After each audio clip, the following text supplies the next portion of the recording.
Shifting gears from Europe to the Far East, I'm now going to be talking about South Korea. Now, over the years, I've talked about South Korea reasonably extensively, both because, well, I'd lived there for a fairly extensive period of time many years ago, and because it offers an interesting perspective and situation to look at. That's because many of the things that have sort of become part and parcel of Western society are slowly being adopted in a place such as South Korea, which has a very, very different history and a very different culture. Now, Coltane, and I'll be talking more about the video in a separate video, recently put out a phenomenal video on the sort of melding of biology, culture, and ideology. And he creates, I think, a reasonably apt metaphor where he talks about biology being the hardware, culture being the operating system, and ideology being the software. Now, we all, at a basic level, have the same hardware, whatever that hardware might be, human hardware, as it were. The operating system, however, is not universal, and indeed the software, the culture, is not universal either. And sometimes the operating system can run interference on certain biological processes, make them less efficient, make them more efficient. So before I proceed with describing the recent phenomena in South Korea, and I do this from the point of observation and social experimentation, because here we have this different, reasonably unique culture compared to the West, I want to explain my premise. So in the past, I've talked about the differences, a very early video of mine, between a culture of shame and a culture of guilt, and in particular how the Confucian, particularly Neo-Confucian cultures of the Far East, especially South Korea and also Japan to a certain extent, although I'm much less familiar with Japan than I am with South Korea, really are cultures of shame. So, for example, one of the reasons why the Japanese never talk about World War II is because it's a culture of shame. It's shameful to do so, whereas you have a completely different perspective on how, say, Germany addresses World War II. Now, because a culture is based on shame for its integrity and its cohesion, these kinds of cultures more often than not lead to essentially collectivism. That is to say, South Korea and Japan, particularly South Korea, are just much, much more collectivistic than the West. And there are many reasons for that and possibilities. And no, contrary to what some people believe, I'm not completely excluding the possibility of race. I just don't think it's well researched enough to come to firm conclusions. But we do know that Neo-Confucian Korean and South Korean culture in general, is more collective than other cultures. And within a collective culture, of course, you need to conform. And one of the ways of enforcing conformity is to bring about shame. Notice very high suicide rates in South Korea, which I've talked about before rather extensively. But upon committing acts that are seen by the wider public, say politicians, in the case of politicians, or just local people, family, so on and so forth, or simply not being able to accomplish certain things in terms of education, South Koreans will sometimes, and actually fairly often, resort to suicide as a way out of committing shameful acts that will bring shame, not upon themselves necessarily, but upon the rest of everyone else, because that is the perspective, that in doing certain things, performing certain deeds, you're part of that collective, you're representing everyone else. Conversely, we have a very different attitude in the West. And once again, who knows why exactly that's the case? Maybe it is a genetic thing, a racial thing. Who the hell knows exactly? I think the jury is out as to all the details. I'm open-minded on this, and I just don't know the exact reasons. But by and large, particularly in European culture, we are far more individualistic. And although we certainly had, to some extent, a bit of a shame culture in the past, to some degree, it certainly was never as pronounced and never as stark and just permeated in the culture as it had been in South Korea. So if we want to look at, you can call it a culture of shame, but I think in the Coltanian terms of looking as an operating system, we can say that the operating systems might be fairly universal as well.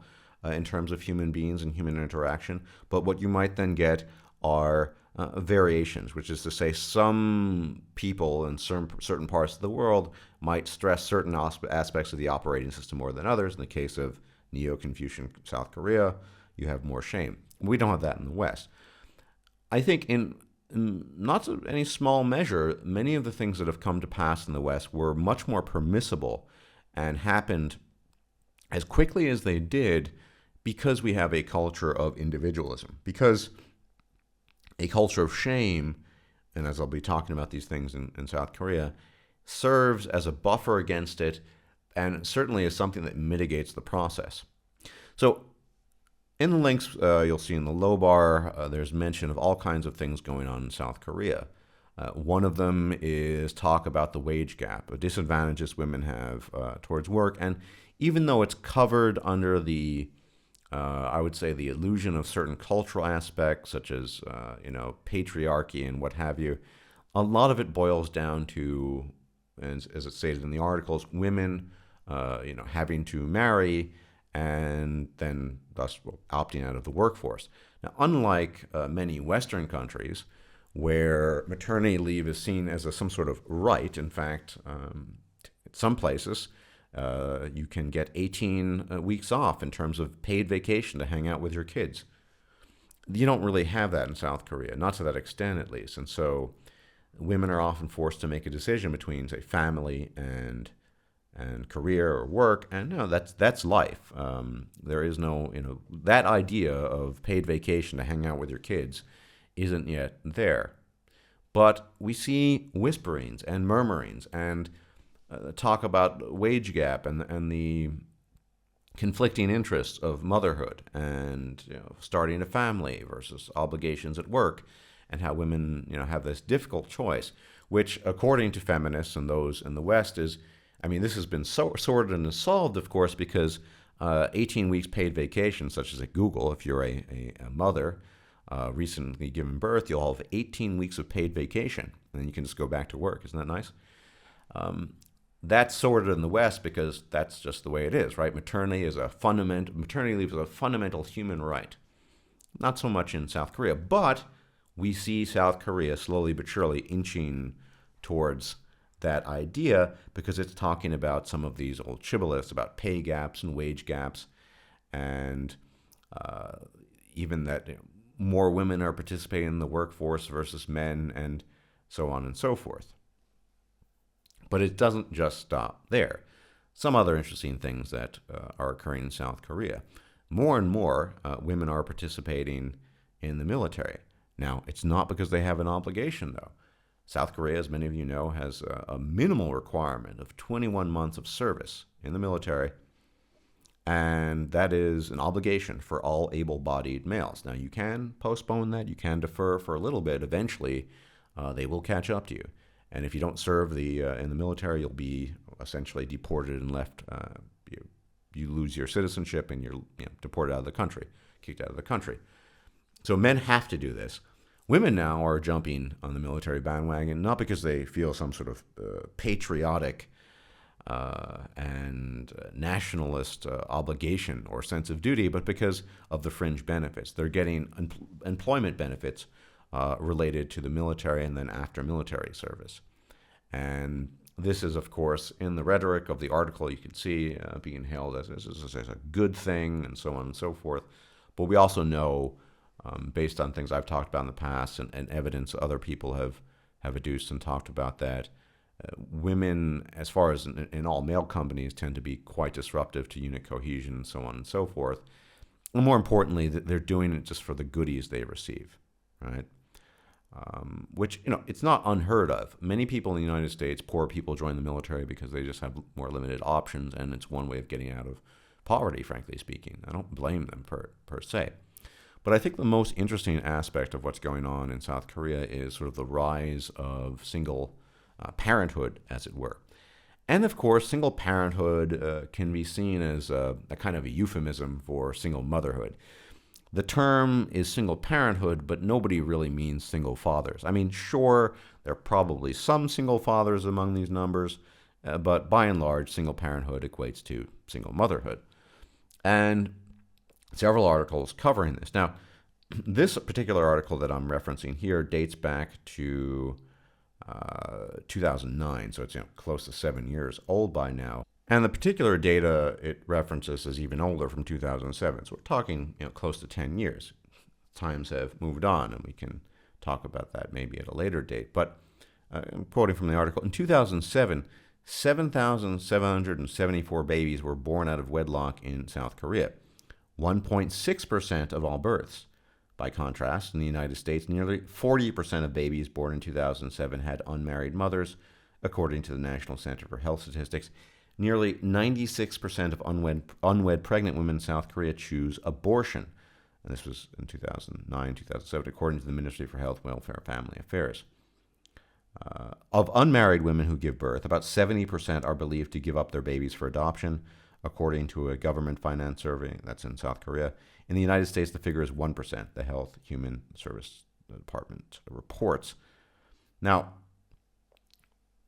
you can see the huge contrast here. I mean, times have moved on and the rates have gone up, but the United States just wins by a landslide in terms of single motherhood. And indeed, to the extent that women choose to follow through in having birth, they're more willing to give up an adoption than rather just raise the kid on their own. Now, what accounts for this? Now, I think it's the operating system that has the particular tweaks to the operating system, the shame culture. I mean, yes, technically it's part of the culture, but that's such a principle in South Korean society still. And if you go through the article, you can hear,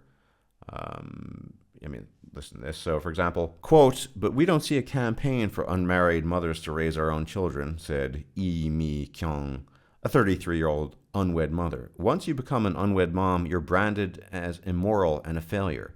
People treat you as if you had committed a crime. You fall to the bottom rung of society," end quote. So you can see that it is clearly a different issue there. I mean, in the United States, single motherhood is celebrated as some great accomplishment, whereas in South Korea, still to this day, admittedly a few years ago, women are shamed for it. And of course, feminists should, leap at this, right? There's so much resistance. I mean, look at this. Chang Ji-young, 27, who gave birth to a boy last month, said, "My former boyfriend's sister screamed at me over the phone, demanding that I get an abortion.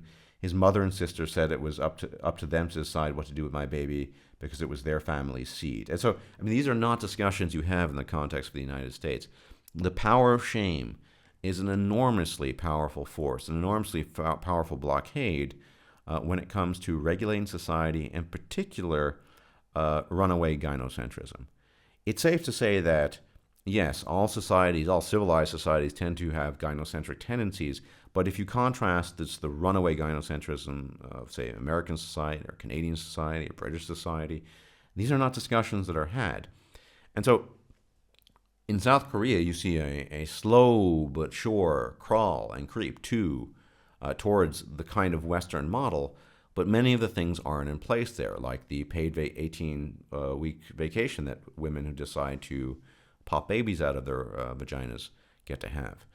You see still the presence of a shame culture that says, well, maybe you shouldn't be doing that. Now, I'm not going to go into the details of statistically that single motherhood isn't a good thing, and plenty of people have covered that topic, but to just briefly go over it, yeah, there are a lot of data out there suggesting that on average, single mother households don't do as well, and that the lack of a father can lead to all kinds of things, from greater criminal tendencies in the children, in the case of female children, daughters, greater liability and chance of having children out of wedlock, so on and so forth. So, there's good evidence to suggest that single parent households, specifically single mother households, are not all that great.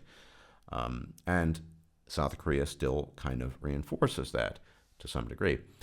But things are getting desperate in South Korea. So this is a much more recent article, just from the previous month, from Reuters. Conservative South Korea backs unwed couples, single parents to lift birth rate. Now, single parents, we know what that really means. I mean, unmarried couples, fair enough, cohabitating people, but The birth rates are so stagnant in South Korea, as they are in so many countries, like Germany, which has the lowest birth rate in the world, not just in in Europe, that they're willing to back something that has traditionally been shameful and very, very negative in the eyes of South Korean society, namely, single motherhood or children out of wedlock. And so now we're seeing basically the conflict of the mechanization effect, all the things that lead to this. Now, there are many different competing theories as to why ultimately civilized societies don't don't necessarily have the same birth rates as societies that are just rife with conflict and disease and so on and so forth. And I don't think it's an either or thing. Some people say it's the mechanization effect, which of course includes birth control. I think my friend Colton would say that. Others say it's a population thing. I think it's a combination of several factors. And I'll just offer briefly what I think about this and why we see this almost universally is that absolutely birth control has an effect. It's part of the mechanization effect, but so is the comfort that we're surrounded by in society. And so it's the relative safety. Now, having talked to my friend C.S. MGTOW about this many times, as well as other people who originally come from third world countries, it's very clear that children in this context are often seen as insurance. Number one, childhood mortality rates tend to be quite high. And the other thing is, in places that don't have a well-established welfare program or a pension system, which is just a different form of welfare, you have to rely on your children to take care of you when you get older. And so having many children is a way of getting out of that, a way of escaping that. And so when you combine that with the relative comfort of any sort of mechanized, civilized society, be it in East Asia or in Europe, then, you tend to get fewer and fewer children. And to compensate that, of course, the South Korean government's going out on a limb here. But what I think is interesting here is that we do see some resistance towards some of this stuff. I mean, we see some resistance because of these long-standing principles, the operating system, if you will, a collectivist culture that was that maintained its cohesion primarily through the principle of shame and obligation to the collective. Individuals don't really, or have not traditionally really existed in South Korea, not really. And slowly but surely that's falling apart. We see the Western influence.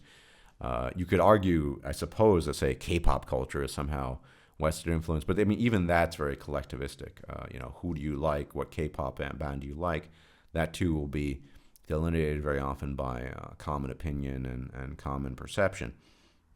So you'd have a very slow but sure process here. And what I think is fascinating is our ability to observe these things from the outside. So we've seen during the economic crash, the Southeastern Korean/Korean economic crash in the late 90s, the divorce rates shot up. I documented that extensively in the past. We've seen all of these things. We've seen all the attempts to implement Western things, but I think not always, but for a long time to come, I think there is going to be a wedge, a block. In this case, this operating system between the biology, which necessarily interacts with the environment in an almost universal way. All the things that are happening in South Korea have happened in Europe, have happened in North America, but because they're much less individualistic. So the biology is there, but of course the operating system is somewhat different. You're getting some influence from that and some interference. And I would argue, in terms of the efficiency of letting the biology sort of seep through the porousness of society, the operating system is interfering here. And I think it's continually interesting to observe, in particular South Korea, because of its neo-Confucianist background and the fact that so many of the things that are being addressed now had, quote unquote, been addressed decades ago in the West, and we see what the result is, with single motherhood and so on and so forth. Needless to say, my prediction would be that going forward in the future, if the traditional cultural values, the shame culture, the collective nature of South Korean society withers, dwindles to the point where it's very attenuated, or indeed possibly just completely disappears. I doubt that would happen, but it's certainly attenuated. We're going to see similar problems there that we did in the West, I would argue. It is true that East Asians, on average, have some of the highest IQs, but I don't think raw intelligence can help them to dig their way out of the problems and the equation. Human biology is a bit like a juggernaut. It just pushes through and through and through. And whilst here, in this case, the operating system, the Confucianistic shame principle, has been a blockade to this, it ultimately will not completely stop it. Eventually, the juggernaut, as in the juggernaut in the comics, for example, he will push through. He's an unstoppable object. And what we've seen in not just in South Korea, but certainly in the Chinese cities with divorce and essentially mating migration with respect to Hong Kong, and all of these things, basically across the globe, and all these newly developed countries, these nouveau riche countries, this is what we're going to see. But in particular, it's interesting in places like South Korea because of these old cultural mores, the shame culture, which they're trying to lift. I mean, but we know what results are entailed with that, because single motherhood overall isn't a good thing, despite it being praised as virtuous in the West. So I hope that was informative and perhaps a little bit insightful. We are going to continue to watch the developments in South Korea, and not just because I spent time there, but because it's an interesting perspective on the world, and it's an interesting culture and indeed society to observe, because so many of the things we've experienced already are happening there now, but they're being met with different kinds of resistance. And I would argue, to use Coltane's metaphor, it's the operating system, as well as the software that is preventing the hardware from running optimally, which would be essentially runaway gynocentrism, giving women everything they want. They still have some things in place. So everyone, thanks for listening, and I'll check you guys out later. Everyone take care and enjoy your weekend.